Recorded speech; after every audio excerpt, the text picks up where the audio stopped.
The silence stretched across the Afghan mountainside like a held breath.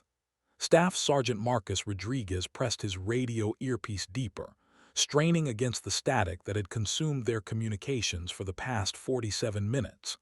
Behind him, 5 other Navy SEALs maintained defensive positions around the crashed Black Hawk, their night vision goggles scanning the tree line for movement that never came. The helicopter's twisted metal frame cast grotesque shadows in the moonlight, but it was the absence of bodies that made Rodriguez's skin crawl. Ghost 7, this is Viper 6, status report. The voice crackled through the secure channel, distant and distorted. Rodriguez keyed his mic.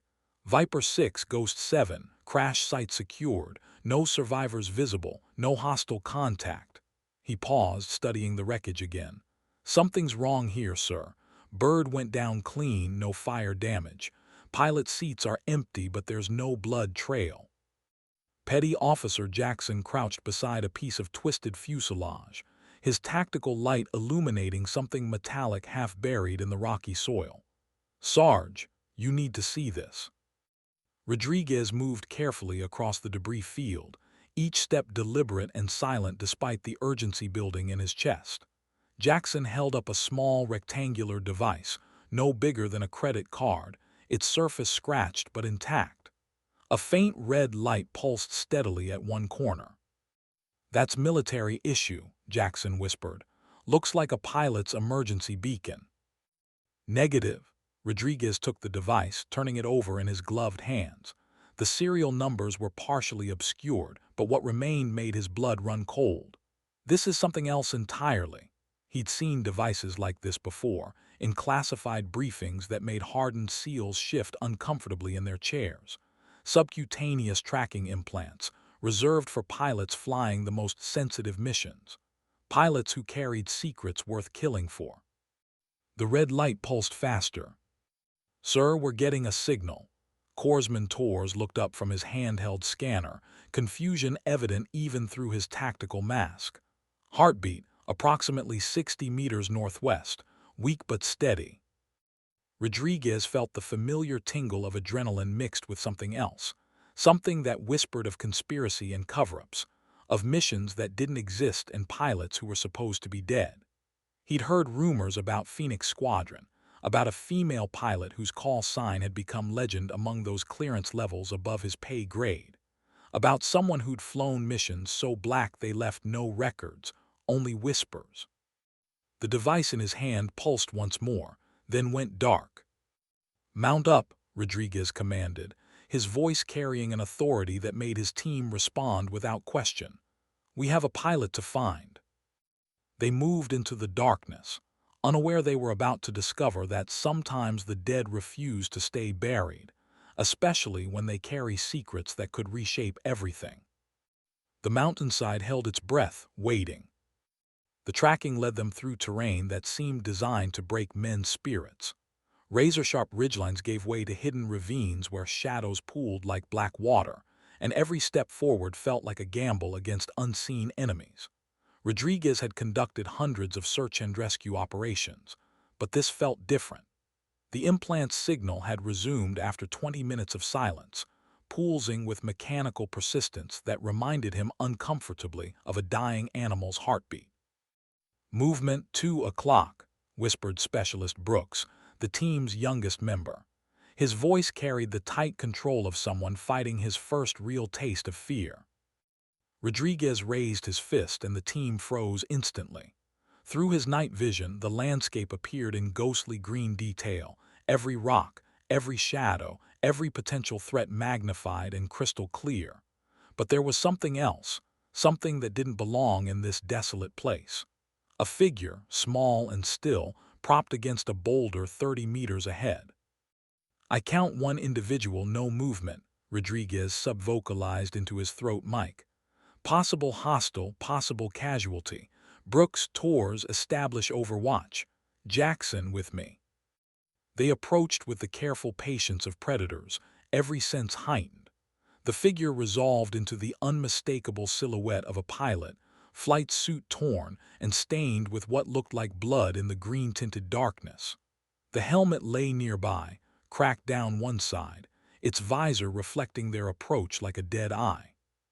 But it was the woman's face that stopped Rodriguez in his tracks. She was breathing.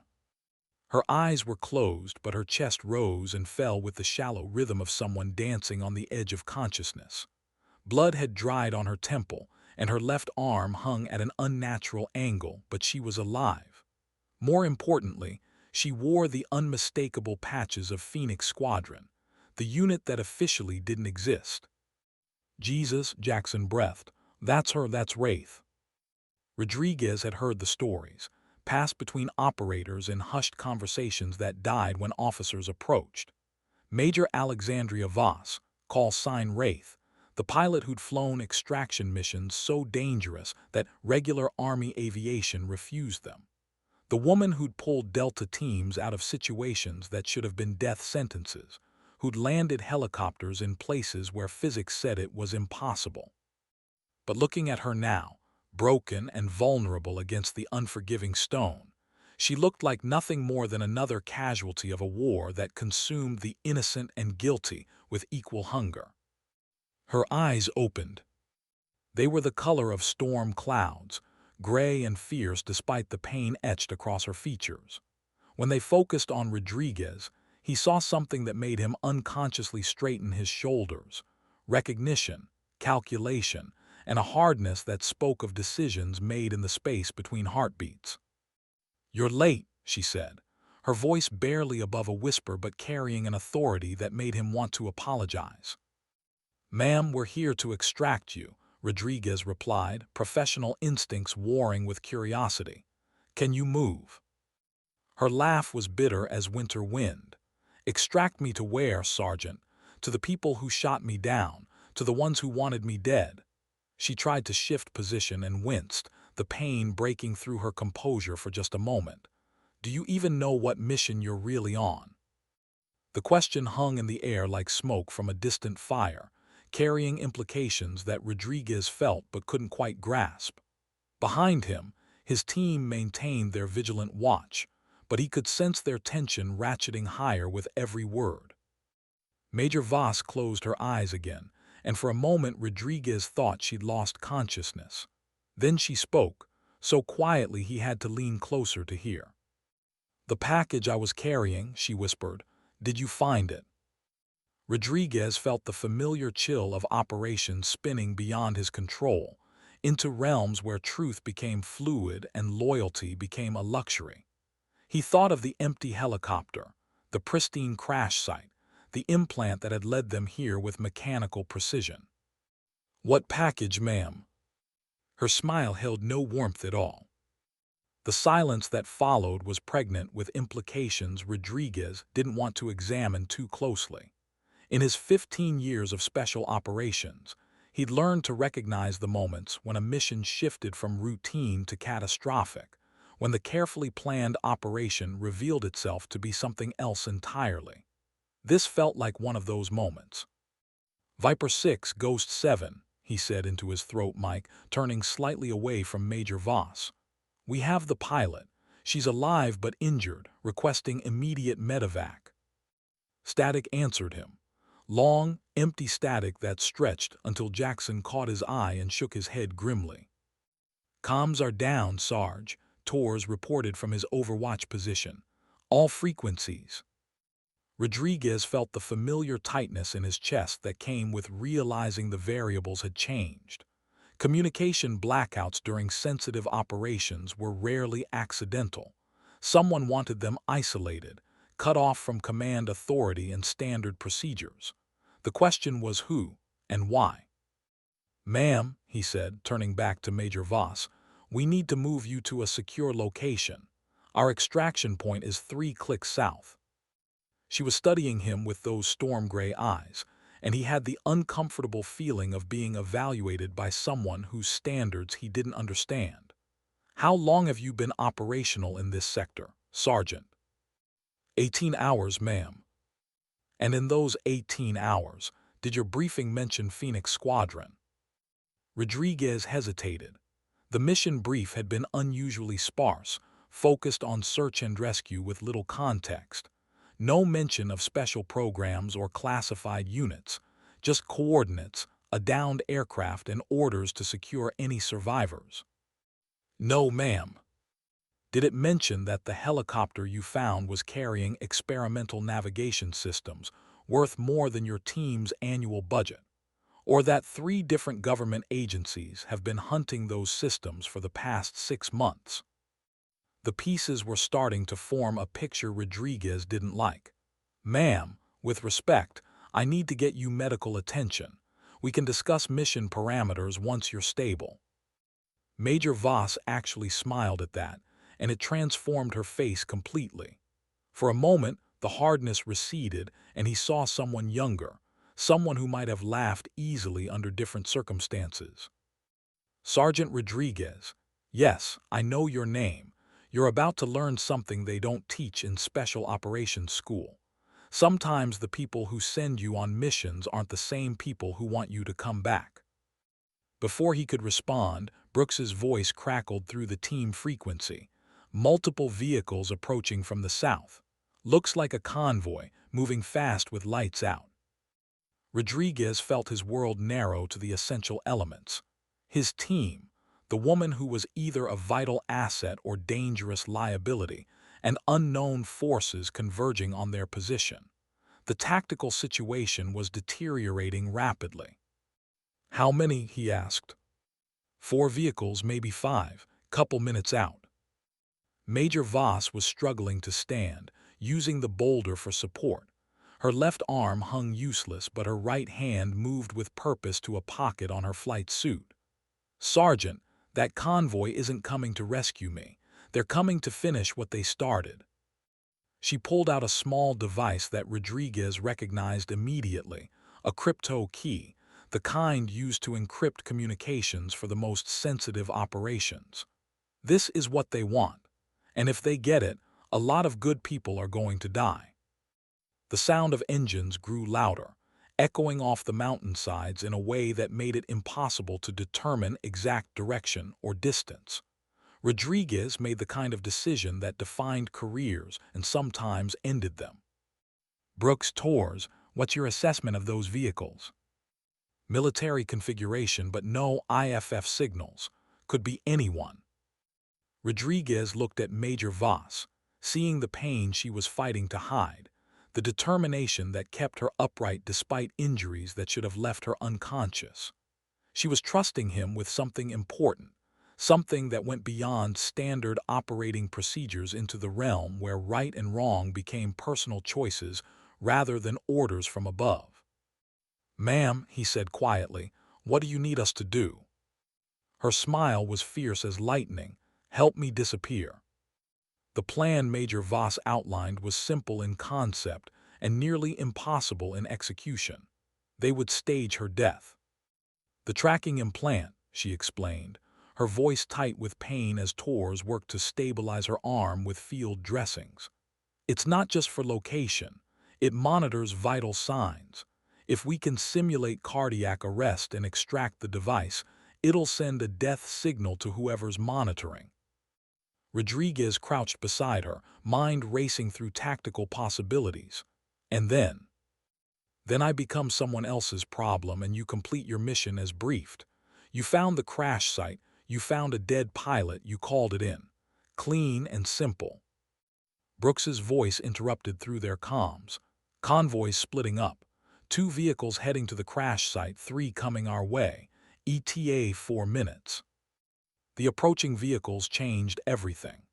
Rodriguez had to make a choice between following orders that felt increasingly suspect and trusting a pilot whose very existence challenged everything he thought he knew about their mission. Torres, can you remove the implant without killing her? The corpsman looked up from his medical kit, uncertainty written across his face. Maybe. It's subcutaneous, probably in her shoulder. Local anesthetic, small incision. But if I hit something wrong... Do it, Major Voss said without hesitation. Better to die trying than live as their prisoner. Rodriguez watched Torres prepare his instruments, nodding the way Major Voss controlled her breathing, the way she focused on something beyond the immediate pain. This was someone accustomed to extreme situations, someone who'd faced worse and survived. "Ma'am," he said quietly, "who exactly are you running from?" She met his eyes, and for a moment the professional mask slipped completely. "People who think national security justifies any action, Sergeant. People who decided that my crew and I knew too much about operations that never officially happened." The crypto key caught moonlight in her uninjured hand. "Phoenix Squadron flies missions for a joint task force that reports directly to the Pentagon. Black sites, prisoner transfers, equipment that doesn't exist. We're ghosts, and ghosts don't get to retire." Torres had located the implant, a small metal cylinder barely larger than a grain of rice. His hands moved with surgical precision despite the field conditions. "Got it. Extracting now."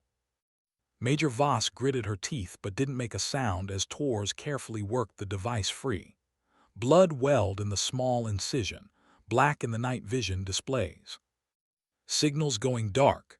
Now," Torres reported, dropping the implant onto a flat rock. Brooks's voice carried new urgency.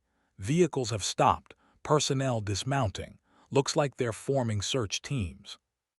Rodriguez took the implant from Torres and examined it.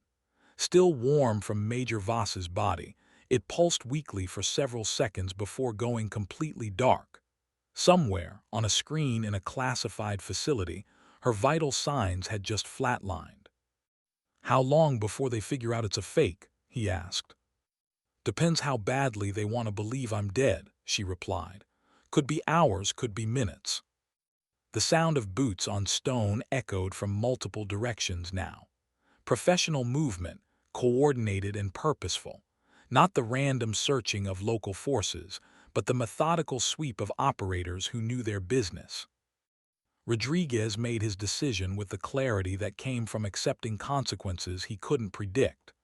Jackson, Brooks, establish a perimeter. Torres, finish the medical work. We're moving in 5 minutes. "Where to?" Jackson asked. Rodriguez looked at Major Voss, seeing her struggle to maintain consciousness despite the adrenaline and determination driving her forward.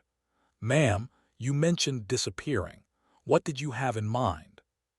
She pointed north, toward peaks that disappeared into low-hanging clouds. "There's a supply cache about 6 clicks northeast. Phoenix Squadron emergency protocols. If we can reach it, there are communication systems that bypass normal channels."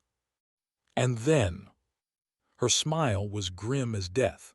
"Then I contact people who might actually want me alive." The search teams were getting closer, their tactical lights creating moving constellations in the darkness below. Rodriguez felt the familiar weight of command, the knowledge that his next decisions would determine whether his team went home alive. But looking at Major Voss, seeing the determination in her storm-gray eyes despite pain and betrayal, he realized this had become about more than following orders. This had become about doing what was right. Moving through hostile territory with an injured pilot proved more challenging than Rodriguez had anticipated. Major Voss insisted on walking despite her injuries, but her pace was severely limited, and every few minutes she had to stop and lean against rocks or trees, breathing heavily while Torres checked her vitals with growing concern. "Mild concussion, possible internal bleeding," he reported quietly to Rodriguez during one of these stops. "She needs a hospital, not a mountain hike." "What she needs," Major Voss said, having overheard despite their attempts at whisper-level communication, "is to stay alive long enough to make some phone calls." The search teams behind them had found the implant site. Rodriguez could hear radio chatter echoing off the mountainsides, too distant to make out words but close enough to track their general progress. The pursuers were methodical, professional, and gaining ground. "Jackson, what's our route status?" "Rough going ahead, Sarge. Loose scree field, then a narrow ridge line. In daylight it'd be challenging. In the dark with hostile forces." He left the implication hanging. Rodriguez studied their options. They could continue northeast toward Major Voss's cache, risking exposure on the ridge line with an injured team member who was slowing them down.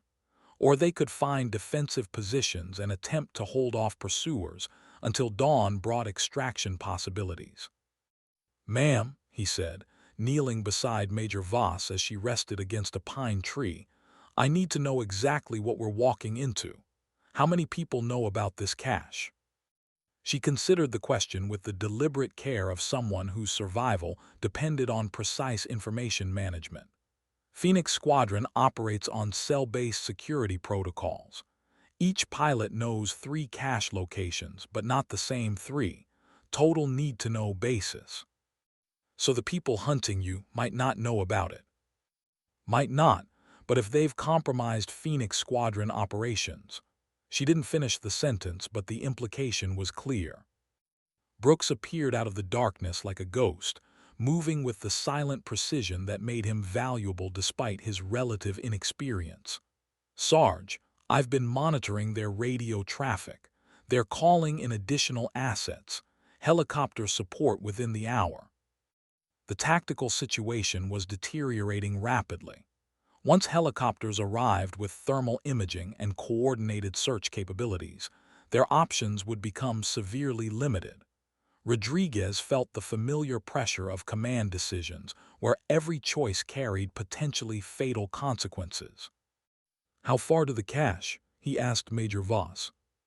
"4 clicks, maybe 5 in this terrain."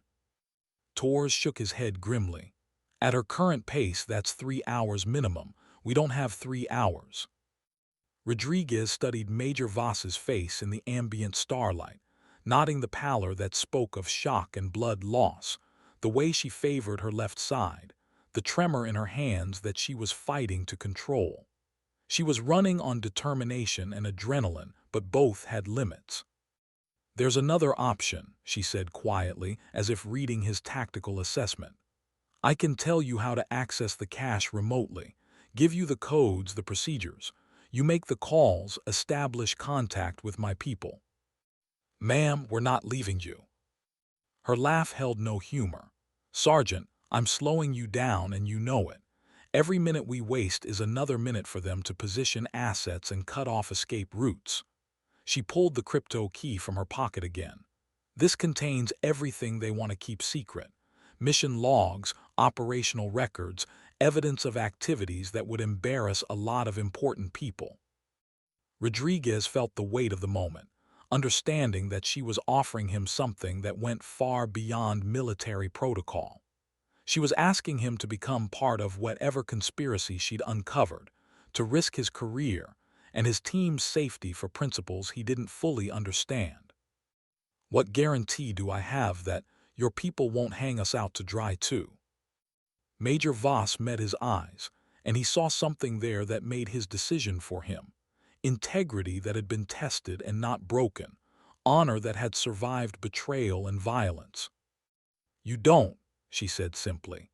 "But sometimes you have to choose who to trust, and I'd rather trust someone who's willing to risk everything for a stranger than someone who shoots down their own people." The sound of helicopters began as a distant whisper, growing stronger with each passing second. Rodriguez made his choice. The helicopter sound grew from whisper to roar with terrifying speed. Rodriguez had been in enough combat zones to recognize the distinctive pitch of military rotorcraft moving at maximum speed, and this one was definitely military. The heavy, rhythmic thrum of a Black Hawk or similar aircraft designed for rapid insertion and extraction. "That's our cue," he said, helping Major Voss to her feet. "Cash or no cash, we move now." But Major Voss had gone completely still, her head tilted in a listening posture that reminded Rodriguez of a deer scenting predators. "That's not search and rescue," she said quietly. "Wrong approach vector, wrong altitude. They're coming in fast and low, insertion profile." "How many?" Brooks asked from his forward position. "Doesn't matter," Rodriguez replied. "We can't fight a helicopter with small arms. We run." The terrain ahead was everything Jackson had warned about. Loose rock that shifted underfoot, narrow passages between boulders that required careful navigation, and always the sense of exposure, of being silhouetted against the sky for anyone with night vision equipment. Major Voss moved with determined effort, but Rodriguez could see the cost in her increasingly labored breathing and the way she stumbled on sections that should have been routine. Behind them, the helicopter had settled into a hovering pattern, its rotor wash creating a maelstrom of dust and debris that would make ground operations difficult but not impossible. Professional insertion techniques, designed to put a team on the ground quickly while maintaining air support. Thermal imaging, Torres observed grimly. They'll have our heat signatures in minutes. Rodriguez was running tactical calculations in his head: distance to objective, time to traverse difficult terrain, probable pursuit capabilities. The mathematics were unforgiving. Unless something changed dramatically, they would be caught on the exposed ridgeline with nowhere to run and limited ammunition for a firefight they couldn't win. "Sarge," Jackson called from point position, "you need to see this." They had reached the base of the ridgeline, where a narrow trail switchbacked up the mountainside toward peaks that disappeared into low clouds. But Jackson wasn't looking at the trail. He was staring at something that definitely didn't belong in this remote wilderness. A small communications array, camouflaged but unmistakably military in design, was nestled among the rocks about 50 meters up the ridge. Solar panels caught starlight like dark mirrors, and Rodriguez could see the telltale gleam of satellite dish components. "The cache," Major Voss said, her voice tight with pain but carrying a note of satisfaction. "Phoenix Squadron always builds redundancies into operations." "That's not 6 clicks away," Rodriguez observed. "Emergency beacon range," she explained. "If I couldn't reach the main cache, this was designed to establish communication with oversight authorities." Brooks appeared beside them, moving with the urgency of someone who'd seen something disturbing. "Sarge, that helicopter's deploying fast-rope teams, professional operators, moving with coordination that suggests they've done this before." Rodriguez studied the communications array, estimating distance and exposure time required to reach it. The equipment appeared sophisticated enough to reach beyond local jamming, possibly even establish satellite links that would bypass the communication blackout they'd been experiencing. "How do we access it?" he asked Major Voss. She pulled a small device from her flight suit, not the crypto key but something else, a rectangular unit about the size of a smartphone. "Biometric scanner, Phoenix Squadron personnel only, palm print, retinal scan, voice recognition. And if it works, direct link to oversight committee, people who theoretically outrank whoever's hunting us." Her smile was grim. "Theoretically." The pursuing teams had reached their last known position and were spreading out in professional search patterns.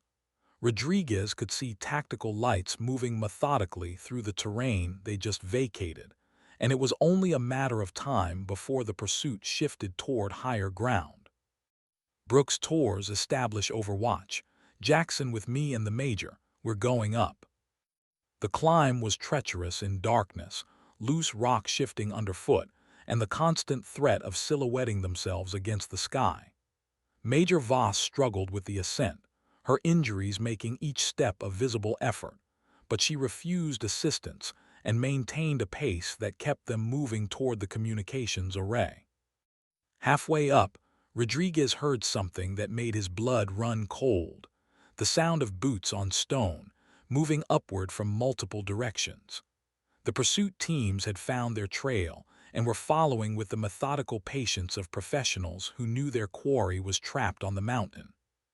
"Almost there," Major Voss whispered, pointing toward the array that was now visible in detail through their night vision equipment. Rodriguez could see sophisticated electronics, satellite communication gear, and what appeared to be encrypted transmission equipment of the kind used for the most sensitive military communications. If Major Voss was right about its capabilities, they might be able to establish contact with authorities who could provide extraction or at least clarify the increasingly murky nature of their mission. But first, they had to survive long enough to use it. The communications array was more sophisticated than Rodriguez had initially assessed. As they approached the camouflaged installation, motion sensors activated overhead lighting that automatically dimmed to preserve night vision, revealing a compact but complete battlefield communication system. Multiple satellite dishes of varying sizes suggested redundant communication pathways, while arrays of encryption hardware promised security levels that made Rodriguez uncomfortable with their implications. Phoenix Squadron doesn't do anything small, Major Voss observed, pressing her palm against a biometric scanner that emerged from what had appeared to be solid rock. Green lights confirmed her identity, and sections of the mountainside that had seemed natural revealed themselves to be carefully disguised access panels. Voice authentication required, announced a synthesized voice that seemed impossibly clear in the mountain air. Major Voss leaned closer to a concealed microphone. Wraith 77 Alpha, requesting emergency communication protocols. Voice print confirmed, retinal scan required. She positioned herself in front of a device that bathed her face in red light for several seconds before confirming her identity. The sophistication of the security measures made Rodriguez increasingly aware that they were dealing with systems and protocols far beyond normal military operations. Welcome, Major Voss. Emergency communication protocols activated, all channels secure and encrypted.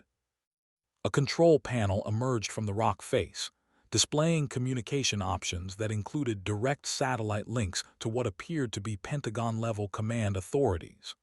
Rodriguez noted options for Defense Intelligence Agency, National Security Agency, and several other agencies whose acronyms he recognized, but whose exact functions remained classified above his clearance level.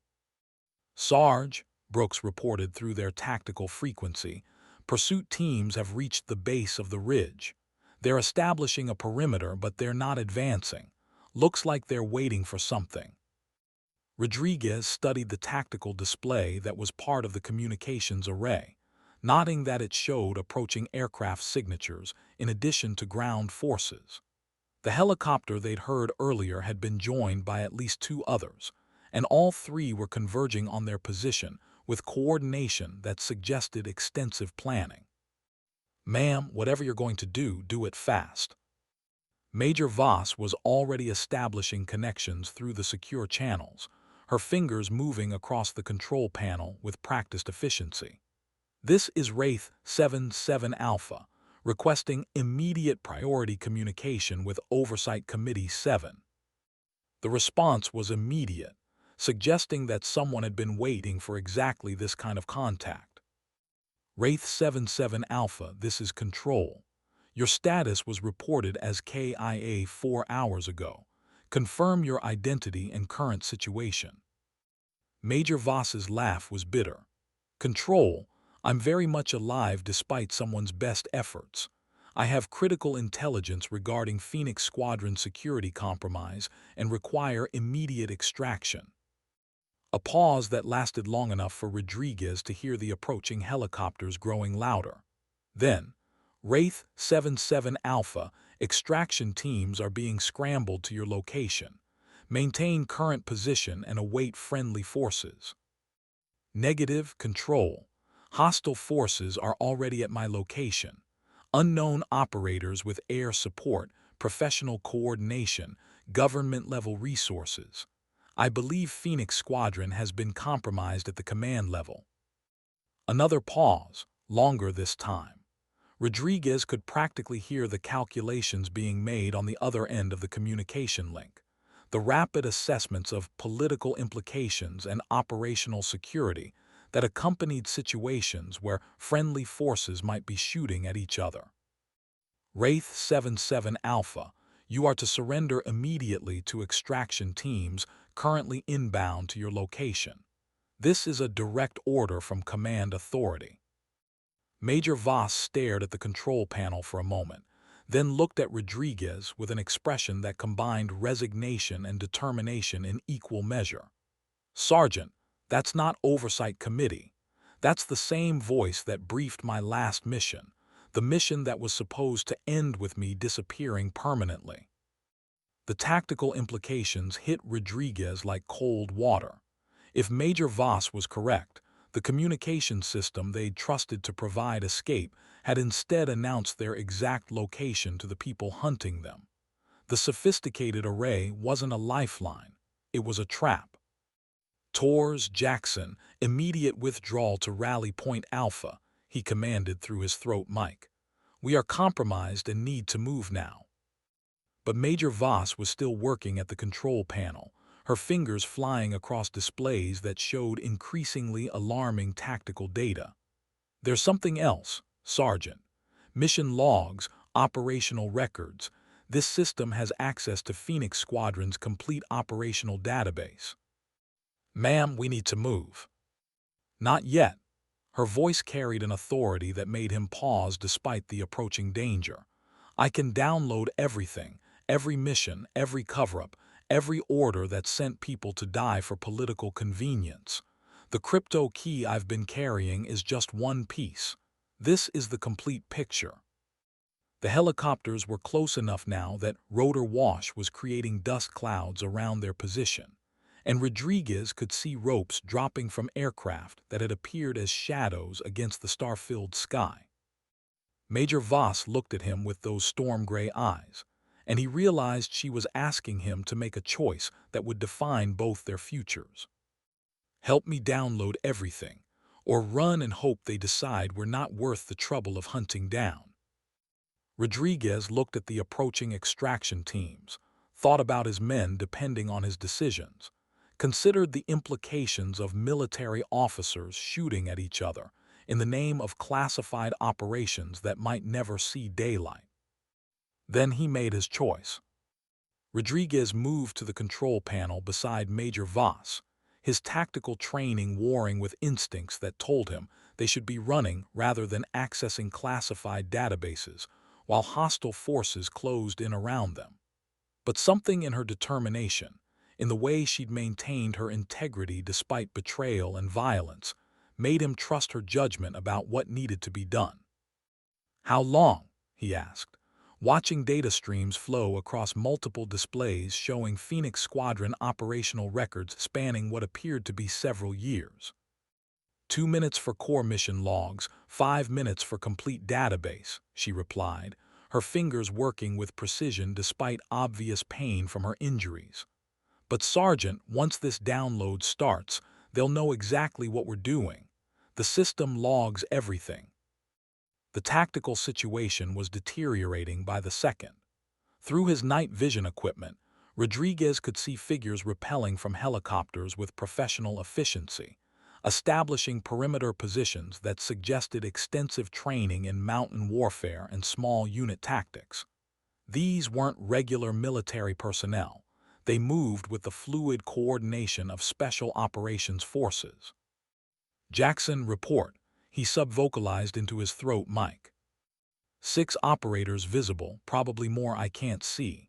They're establishing a cordon around the ridge, moving to cut off escape routes. Professional-grade equipment and tactics." Rodriguez studied the displays Major Voss was accessing, nodding references to missions in countries where the United States officially had no military presence, operations involving personnel who, according to these records, should have been dead, and budget authorizations that suggested Phoenix Squadron operated with resources that dwarfed normal special operations funding. "Ma'am, what exactly did Phoenix Squadron do?" "Whatever they told us to do," she replied without looking up from the download procedures. "Prisoner transfers to sites that don't exist, equipment deliveries to people who aren't supposed to have them, extraction missions for assets who were officially never deployed." Her voice carried the weight of someone who'd seen too much. "We were the people they called when regular military couldn't or wouldn't handle the mission." A new voice crackled through the communications array, speaking with authority that suggested flag officer rank. "Major Voss, this is General Morrison. You are ordered to cease current activities and surrender immediately to extraction personnel. Compliance with this order is non-negotiable. Major Voss paused her work, and Rodriguez saw something in her expression shift, recognition mixed with something that might have been fear. "General Morrison was the officer who sent me on my last mission," she said quietly. "The mission that was supposed to end with me and my crew disappearing permanently." The download progress indicator showed 60% complete, but the approaching extraction teams were moving with increasing urgency. Rodriguez could hear equipment being deployed, tactical communication between team members, the careful coordination of forces preparing for contact. "Torres, Brooks, what's your status?" "Established overwatch positions, but we're definitely outnumbered. They've got us bracketed from 3 directions." Rodriguez felt the familiar weight of command decisions where every option carried severe consequences. They could abort the download and attempt to escape through terrain that favored their pursuers, or they could complete the data acquisition and risk capture or worse by forces whose authorization and intentions remained unclear. "Sarge," Brooks's voice carried new urgency, "they're deploying some kind of electronic warfare equipment. Looks like jamming gear." The implications were immediate and alarming. If the extraction teams could jam the communications array before the download completed, all the intelligence Major Voss was trying to preserve would be lost. Worse, they would be cut off from any possibility of contacting authorities who might provide support. 80%, Major Voss reported, her voice tight with concentration. "Almost there." Rodriguez made a tactical assessment that felt like stepping off a cliff in darkness. "Jackson, Torres, prepare for contact. We hold this position until the download completes." "Roger that, Sarge."